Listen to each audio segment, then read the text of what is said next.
7वां प्रभु सम्मेलन है, सहारनपुर से शुरू हुए हैं और 18वां सम्मेलन खत्म हो गए, तब हमारे मंडल स्तरीय सम्मेलन खत्म हो गए।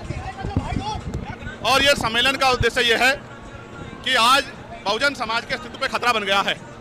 चारों तरफ से संविधान में जो प्रदत्त अधिकार उनको मिले हैं, उन अधिकारों को खत्म किया जा रहा है। चाहे वो आरक्षण हो, चाहे शिक्षा हो, चाहे नौकरियां हो, चाहे और जमीनें मिली हो, चाहे और अधिकार हो, उन सब अधिकारों पर डाका पड़ रहा है।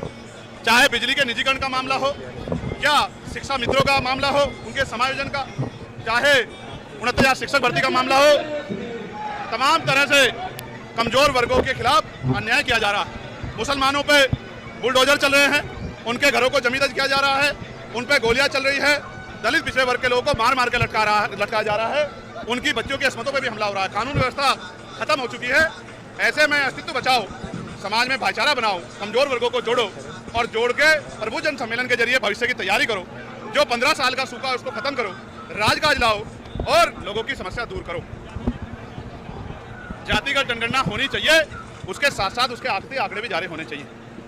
सिर्फ गणना ही नहीं, किसके पास जमीन है, किसके पास रोजगार है, किसके पास इंडस्ट्री है, किसके पास पैसा है, किसके पास हेलीकॉप्टर है, किसके पास जहाज है, किसके पास 4 पहिया गाड़ी है, किसके पास 2 पहिया गाड़ी है, किस पे पक्का मकान है, किस पे दुकान है और कौन गरीबी में मर रहा है, ये सारी जानकारी सार्वजनिक होनी चाहिए।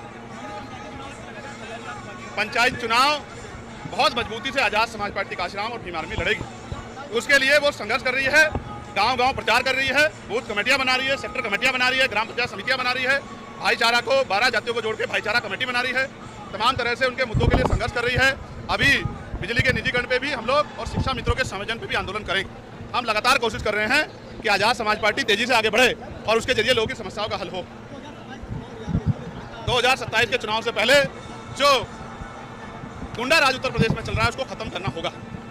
जैसे आपने देखा 50 झुग्गियां जली, कोई मुआवजा नहीं मिला, सीएमओ को हटा दिया गया, उसको जाति सूचक गालियां दी गई, उसको सिस्टम में आने का न्योता दिया गया, ना करने पे उसको हटा दिया गया। इसका मतलब आप समझिए कि जो दलित पिछड़े वर्ग का व्यक्ति, मुस्लिम समाज का व्यक्ति इनके सिस्टम में नहीं आएगा, उसको अपमानित भी करेंगे, उसको हटा भी देंगे।